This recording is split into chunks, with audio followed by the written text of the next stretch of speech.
The following podcast is a W2M Network original production. Visit W2Mnet.com for all of our other great podcasts, plus news, reviews, articles, and opinions from the worlds of wrestling, video games, football, and entertainment.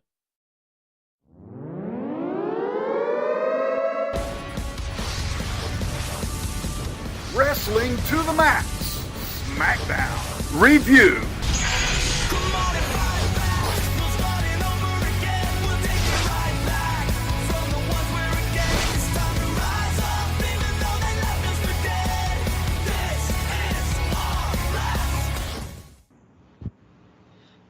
And we are live to tape for the W2M Network with the Wrestling to the Max Smackdown live review for Tuesday, July 24th, 2018.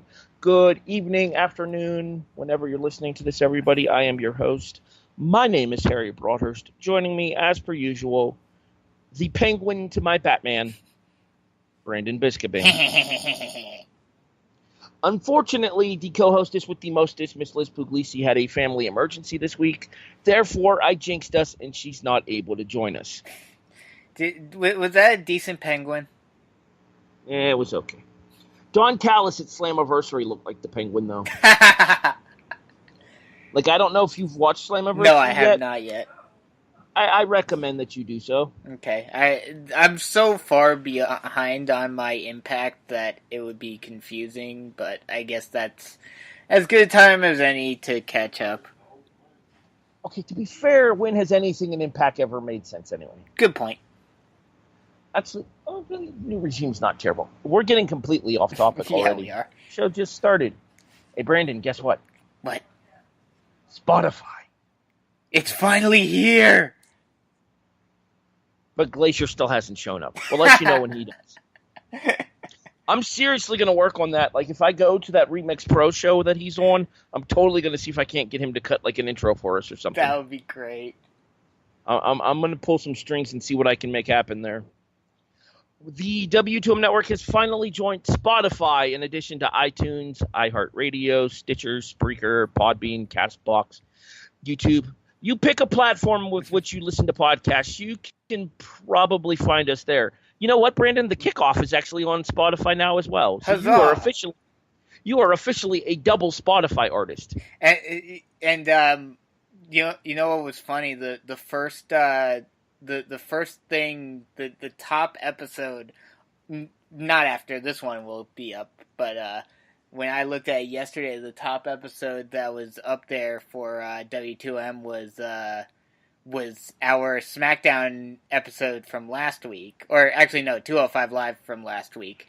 And it was when you said, "No, Wilfred, you cannot be on the podcast," and Tori got a kick out of that. She was like, "Wilfred's on Spotify."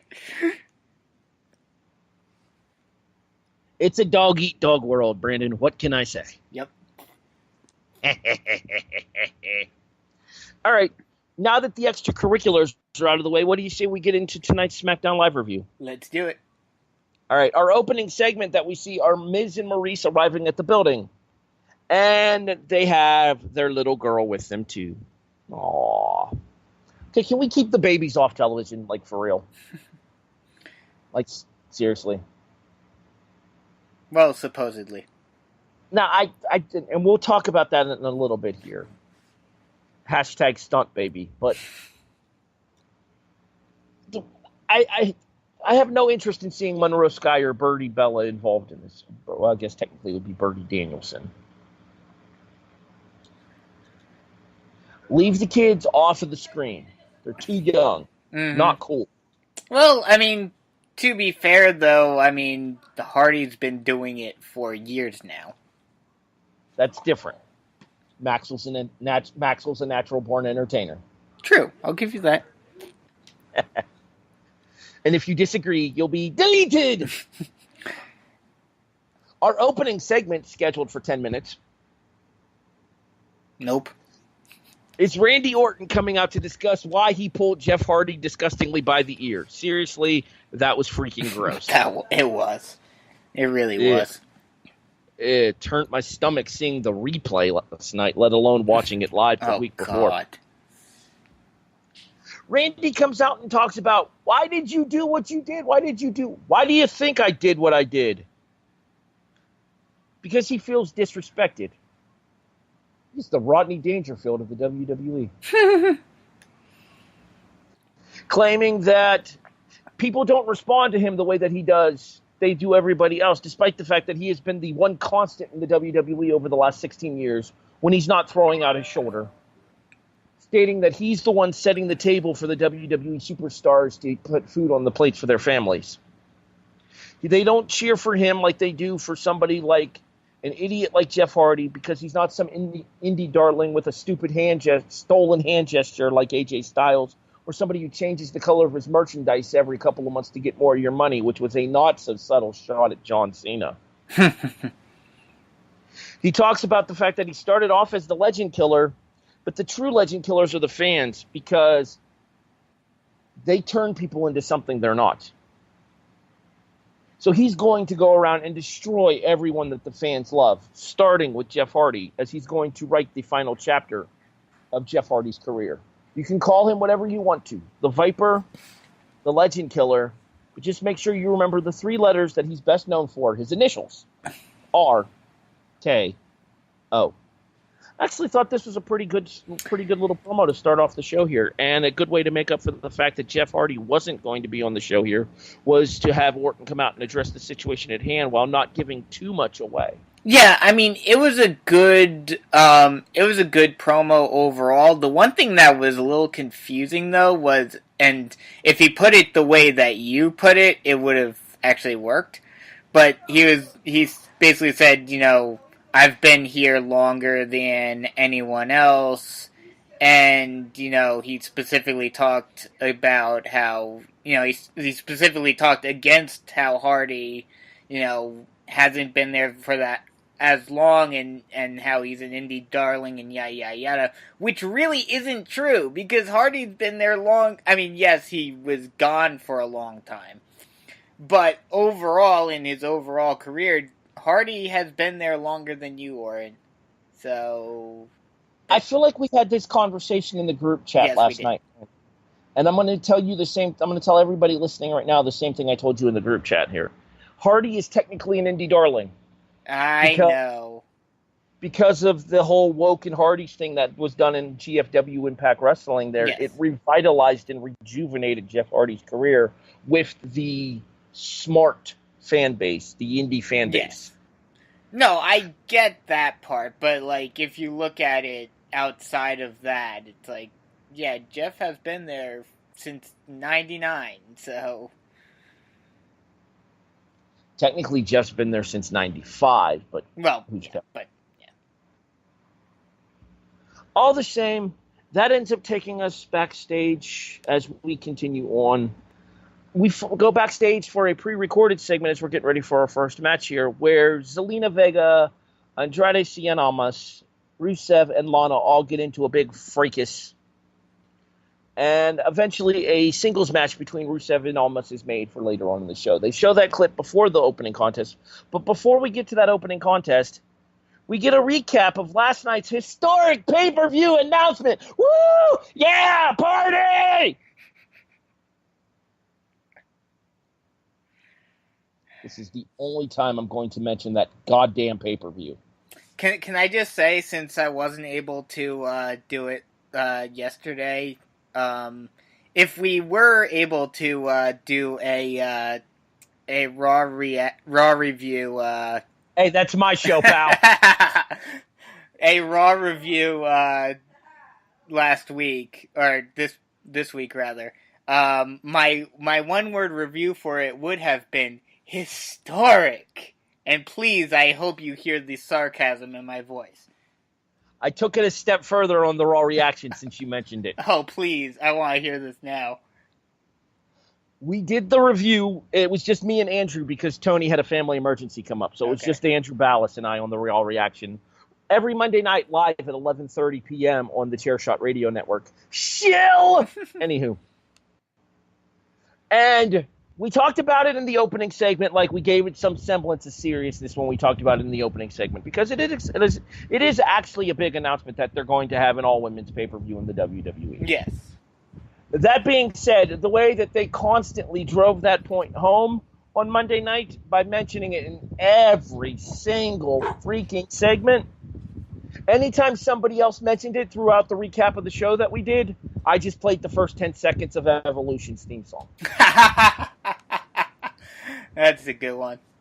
So all you hear sporadically throughout the broadcast is down, down, down. No, just the guitar riff at the start of it. Oh, okay. Not anything lyrically or anything, because I don't want to get in trouble. Mm-hmm. Just the opening 10 seconds with the first guitar riff from Line in the Sand. Yeah. It felt fitting. Mm-hmm. But Andrew and I had to laugh about it. No, of course. Well, the one, and we'll get back to talking about SmackDown in a second, but the one that made the least amount of sense, just because it sounded so fake and it sounded so out of character for him, and just hearing him talk about it, and it was just cringeworthy, was Braun. I can't use the verbiage that I used on the reaction to describe that. But I believe the comment that I made was something along the lines of, why the does Braun Strowman care about a women's pay-per-view? Yeah. Anywho, our opening contest, scheduled for one fall, is the aforementioned Rusev versus Andrade Almas match. All right, AJ Styles last week, Rusev this week. Please tell me you're starting to see what everybody else sees here, Brandon. This one was at least they used it in the right way, but this one was definitely more of the Andrade that we're all used to seeing. And I'm not saying that in a good way. But at the same time, though, with the fact that Lana's out there at ringside for Rusev as well, it kind of makes sense. Oh no, that's why I said it makes more sense here, because at least you have a buffer to where it's not going to be pure, just her, doing whatever the hell she wants. Lana and Selena Vega get into it at ringside throughout the course of the end of the contest here, which brings Aiden English down to separate the ladies from scrapping. They scrapping! They throwing fistises! Zelina proceeds to jump on Aiden English's back, knocking him into Lana, knocking Lana out. Elizabeth! Sorry, I had a flashback there. I'm good. Almost takes advantage of the distracted Rusev, and they hammerlock DDT later. It's 1, 2, 3 for Andrade Almas. Speculation is that after his performance against AJ last week, Andrade Almas is actually in line for a very strong push on SmackDown. Frankly, SmackDown's kind of the new blood show. There aren't a whole lot of established main eventers on the blue brand. I'm okay with it. I like the fact that they're building a new talent. With the exception of AJ, I mean, there should have been one, but they botched that. I mean, technically, as far as AJ goes, AJ's a new face to WWE. Well, yes. But overall he is a new face. I mean, you can say that about just about everyone. I mean, in the main event picture, the guy that's been around the longest, with the exception of the Invisible One, and no, I'm not talking about John Cena. With the exception of the Invisible One, the only one that has been around consistently longer than 6 years is Orton. It is at this point that I remind you that the Invisible One is on Raw, not SmackDown. Therefore, my comment about SmackDown being the land of the young. Oh no. But what I'm saying, overall in WWE, because even looking at Raw, the only person that has been, well, I guess Dolph too, but other than Dolph, the only person that is higher up on the card that has been around longer than since 2012 is Lashley, and he moved on. Same with McIntyre. So everyone who has been around, who is at the top of the card right now, have come in at the earliest in 2012 with Reigns and Rollins. I mean, that's a fair assessment, I suppose. It is definitely a youth movement in the WWE. It basically is the new generation.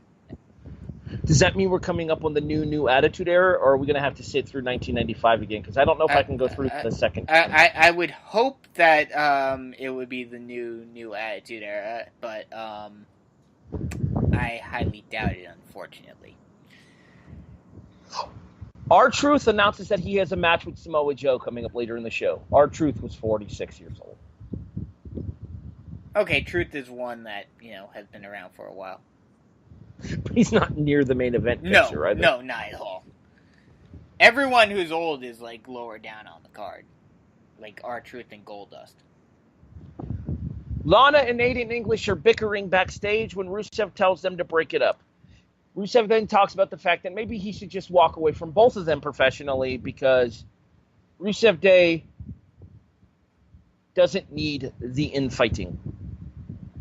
Well, we didn't really talk about the opening match at all. We did too. Only somewhat, but that it was definitely more so a means to an end, which I don't get why, that has been all, maybe Aiden doesn't watch NXT, I don't know, but that's been Almas's MO for months now. So why not let Lana even the odds? Why? What's the logic between English coming out to try to break it up when Lana was trying to help Rusev? The logic behind English trying to break it up is that the catfight at ringside is distracting Rusev. But it wasn't. She was taking away the distraction. No, Rusev was clearly paying attention to them scrapping rather than looking at Andrade. Fair enough, but him coming out hurt it even more. So I have a feeling that this is definitely the beginning of the end. At least for the Rusev English pairing, yes. Which is unfortunate because I like them together. Our next contest scheduled for one fall. One fall. Okay, allow me to rephrase that. Our next contest scheduled for one murder. One murder. Thank you. I was waiting. I figured you would. See Samoa Joe take on R-Truth. And, well, in case you're unaware of this, it is historically proven that Samoa Joe kills bitches dead. 55 seconds later, he chokes the Punk out Taz style with the Coquina clutch. 55 seconds. Uh-huh. Mm-hmm. Thanks for coming back, Truth. Appreciate it. I mean, is it really anything less than you expected? No, it's exactly what it needed to be, given what we find out later on in the show as well. Yes. I'm not arguing that, but at the same time, thanks for coming, Truth! I mean, the same thing happened to a younger version of Truth now, last week. That would be Ty Dillinger. Yes. And yeah, he got choked out in about 3 minutes, so he lasted 3 times as long as Truth did. He's got that going for him. Yeah, he does. Dillinger's actually not that young, by the way. Really? He's been with the WWE since 2006. Damn. I mean, off and on intermittently, but do you remember the DX backstage segment where the controversy segment that they did where Shawn Michaels super kicked Stan? Oh, yeah. That was Ty Dillinger. Oh, okay. I think I remembered seeing that in an article, where I was reading, WWE guys who have been in the company before that you may not have known about. Tommaso Ciampa as the lawyer for Muhammad Hassan. Mm-hmm. Yeah. Dean Ambrose looking really weird in red hair. CM Punk is a gangster for John Cena. Yeah, I'm aware. Asuka is super duper fucking excited about the pay-per-view. Yeah! Party! Woo! Am I being over the top enough here, or do I need to tone it up? Because I think I can, but I don't want to blow out my voice. We do still have a 205 Live review to do. Yeah, don't go too hard, because I think WWE has taken care of that enough.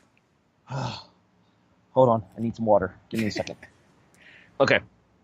Our next contest scheduled for one murder. One murder. That's back-to-back, too. That's Yeah, not good. Two murders back-to-back. No bueno. That's premeditation, Road Dogg. You're in trouble.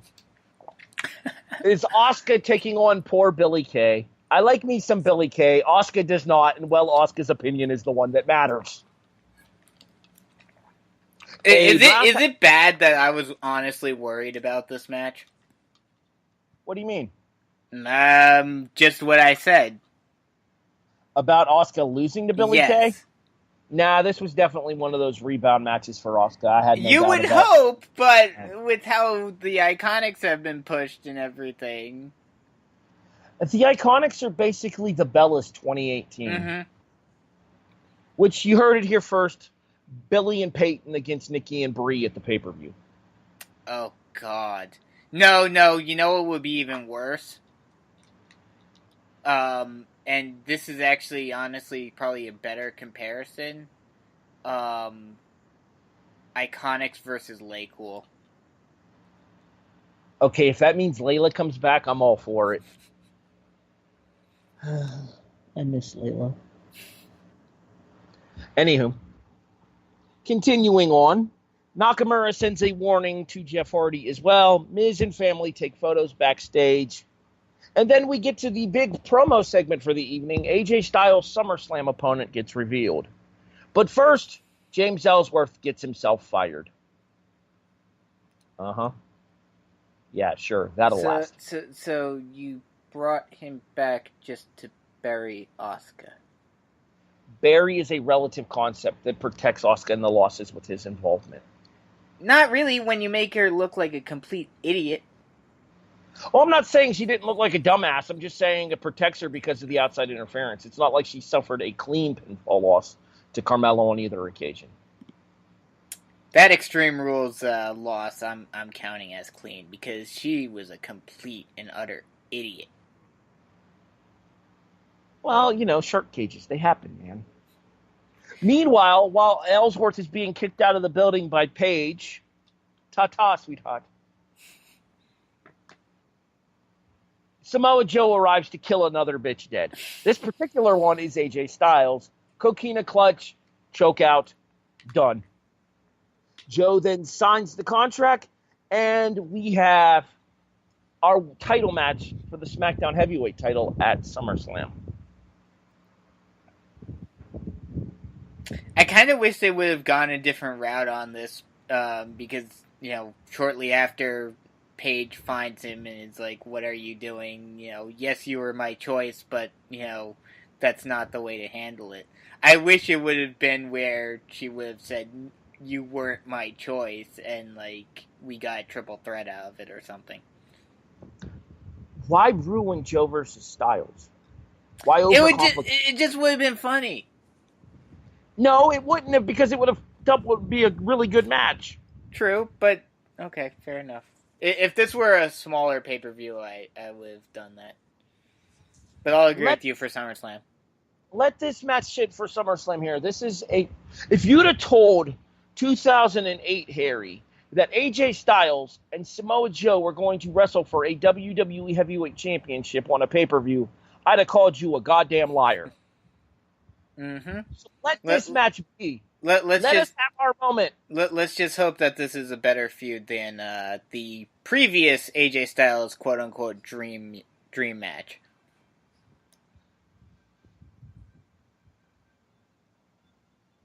See, I think Joe has something to prove here. So I think him and AJ are going to go balls Mahoney to the wall. Sure. I'm being told I can't say balls Mahoney. That aforementioned segment with Joe and Paige is next here. Paige is not happy about Joe doing what he did, but Joe tells Paige that coming out the way that she had planned would have been pedestrian, but him attacking AJ the way that he did was phenomenal. Nice touch. Carmella arrives and is disappointed, upset, angry. I can't tell. She has like one facial expression.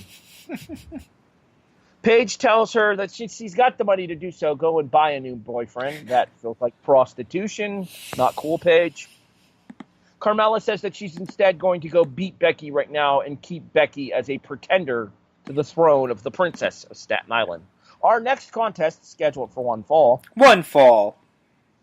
is the non-title match between Carmella and Becky Lynch. And it is a tap, tap, tap it like Mr. Bojangles on speed as Becky straight fires Carmella into the disarmor at 7 minutes and 5 seconds. Okay, this match result was a foregone conclusion even before Ellsworth's firing. Yeah. Why do I get the very distinct feeling that Ellsworth is going to show up as a fan at SummerSlam and cost Becky the title?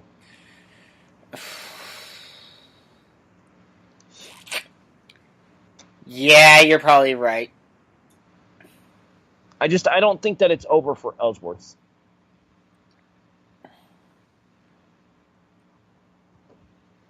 Any thoughts on the match itself? I mean, the match was decent. You know, like you said, it was pretty much a foregone conclusion that Becky was going to win here. Nothing too spectacular, though. A Bludgeon Bromos... Bromos? They're Bromos? A Bludgeon Brothers promo, but that's all, folks. As they promised to bludgeon the winner of the tag team title contenders tournament. I cannot speak English today. Brandon, talk. Yeah, I mean, these two, you know, it's the Bludgeon Brothers. They're going to bludgeon people. And whoever gets in their way, they're going to murder them. Simple as that.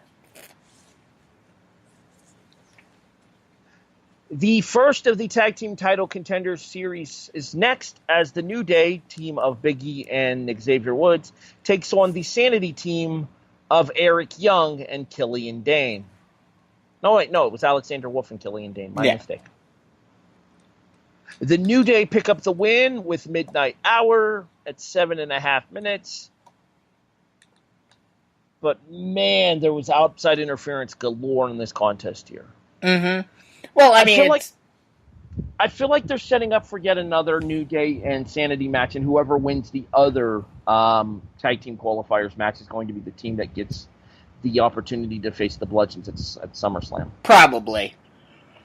But I mean, it's what you expect with these trios, because you know they have that extra person outside, so you're gonna have interference galore. It gets to the point where it overwhelms the match here, and it's unfortunate because these are four men that are capable of going. We've seen more and more what Xavier's capable of in recent weeks. Big E's been kind of, in my opinion, the standout star of the New Day this entire time here. And with Sanity just having been called up to the main roster, I would have appreciated the opportunity to let them go out there and have the kind of match that would establish themselves as what they're capable of to the fans in the WWE universe that might not be as familiar with NXT as the hardcore watchers are. Yeah. Unless this match, like you said, I have a feeling the winner of the next qualifier will be the number one contender. But unless it's at least in part as a result of Sanity interference, it doesn't really make much sense to give New Day another win here when I would assume that you're going to try to push Sanity at least a little bit. Especially after Sanity had picked up pinfall victory last week on SmackDown when Eric Young pinned Kofi Kingston with the Young Blood neckbreaker, and then they had won the tables match at Extreme Rules on the pre-show as well. Exactly.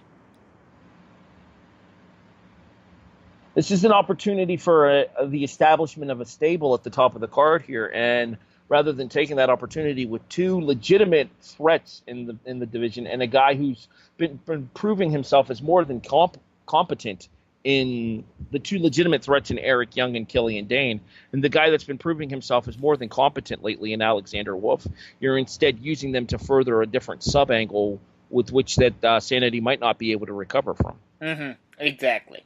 The one way that I would like them to go with this, if they are going to have another trios match or whatnot at SummerSlam, is that be the way to introduce Nikki Cross into the fold.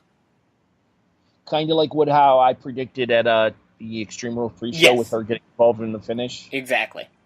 Yeah, I was surprised it didn't happen at Extreme Rules. If they end up doing it again at SummerSlam in some kind of stipulated match, then I would look for Nikki Cross to show up there, especially since Nikki was on Monday Night Raw when they did the announcement as well. Not just on, I was shocked that she was in the forefront. Like, that kind of gave away that she's coming up soon. At least that's my thought on it.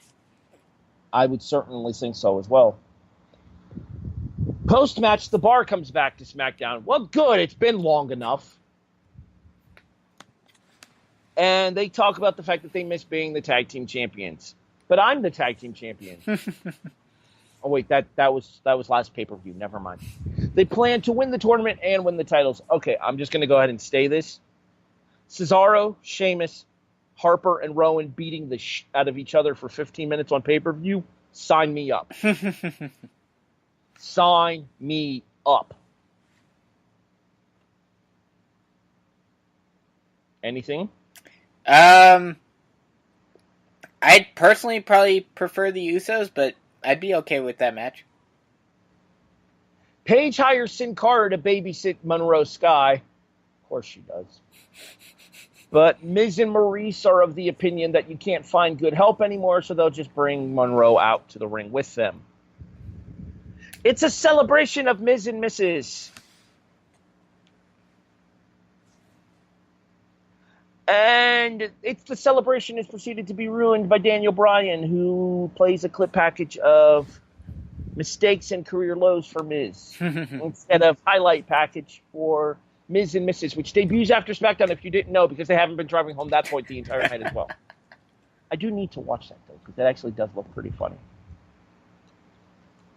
Anyway, Bryan then says why is he congratulating Miz from backstage? He should come down to the ring and do so. Bryan gets into the ring after beating up Miz's security. Seriously, Miz, hire better security. This always happens. Anyway, as soon as he gets into the ring, Miz throws Monroe. Wait, that was just a mannequin. You liar! There's your Family Guy reference. And Miz proceeds to lay in a beat down on Daniel Bryan to stand tall as we go off the air.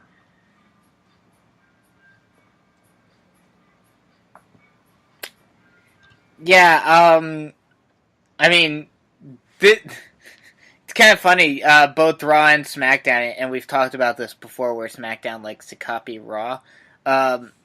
The whole Miz and Miz TV plugs throughout the night was basically the same as all the Elias stuff on Raw. Well, that's because I walk with Elias. Oh, yes. Have you listened to that yet? Bits and pieces, not the full album. Neither have I. I just heard the first song and it was awesome. What were your thoughts on Miz TV in general, though, Brandon? I mean, it was what you expect with Miz TV, and especially with them debuting Miz and Mrs., it's what you expected. And then the whole Bryan thing with him basically doing what Miz did to him last week was pretty funny. And him being like, oh, I gotta go talk to, the production guy in the back. But, overall, it just furthered the whole feud between Miz and Bryan and what we expect to be a match at SummerSlam. And then, in the immortal words of Porky Pig, ebbity bib, but that's all, folks. Bringing an end to this week's episode of Tuesday Night SmackDown Live. Scale of 1 to 10, Brandon. I'll give it a 6.5. There wasn't really all that much here. Yes, we got. Excuse me.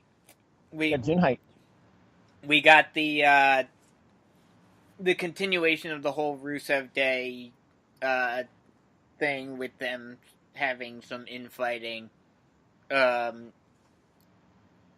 got Styles' new opponent.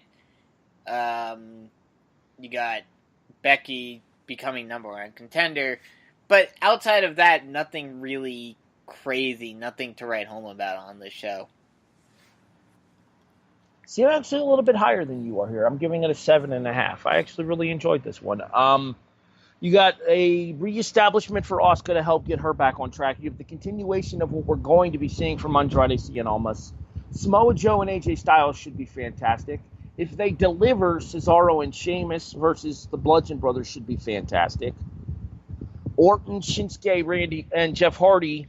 Not Orton, Shinsuke, and Randy Orton, because that would be impossible.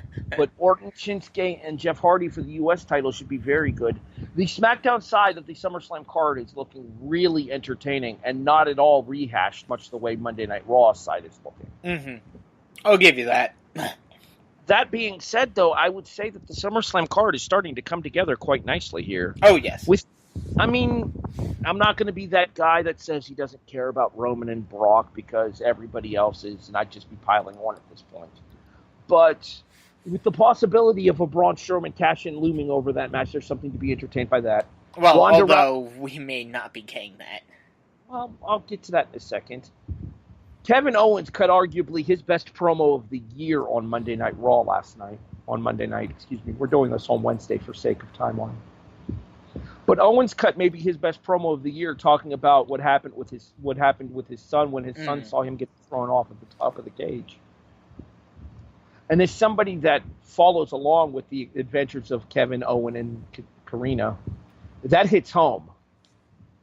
As a father, when your child finds out that you're mortal, I kind of sympathize with him, you know. So Owen and Strowman should be interesting at SummerSlam as well. Ziggler and Rollins, assuming they put an appropriate stipulation on it at SummerSlam, should be entertaining too. And then we have the probability of the Revival and the B Team and the Woken and Wyatts and probably another team or two thrown into a multi-man cluster fudge for the Raw Tag Team titles here. And then on SmackDown, you've got the triple threat for the U.S. title looming. You've got the Bludgeons defending the SmackDown Tag Team titles, Carmella and Becky, and then Joe and Styles here. SummerSlam's coming together quite nicely. Mm-hmm. We'll talk more about that here a little bit later on as we get closer and closer to the show, but I won't be here to talk about it next week. I am taking next week's episode of SmackDown Live and 205 Live off because I am going to be out of state. Hopefully Liz is back. If she's not, Brandon, good luck finding a co-host. Yeah. I'd really rather not have to miss the show completely, because if we do, then we're doing it on Friday when I come home. Okay. Assuming I get a chance to watch. Spotify is here. But Glacier's not.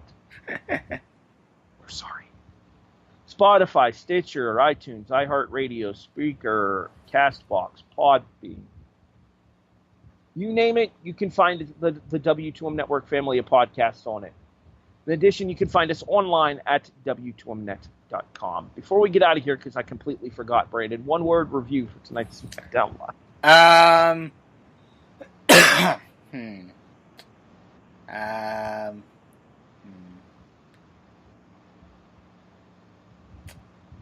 I'll say progression. You know, you're progressing the story with Rusev Day. You've gotten title matches set up now, and title matches, you know, getting started with the tag team tournament. So, you know, they're progressing closer and closer towards SummerSlam. I'm going to go with entertaining. I thought last night's episode of SmackDown kind of flew by. I enjoyed it.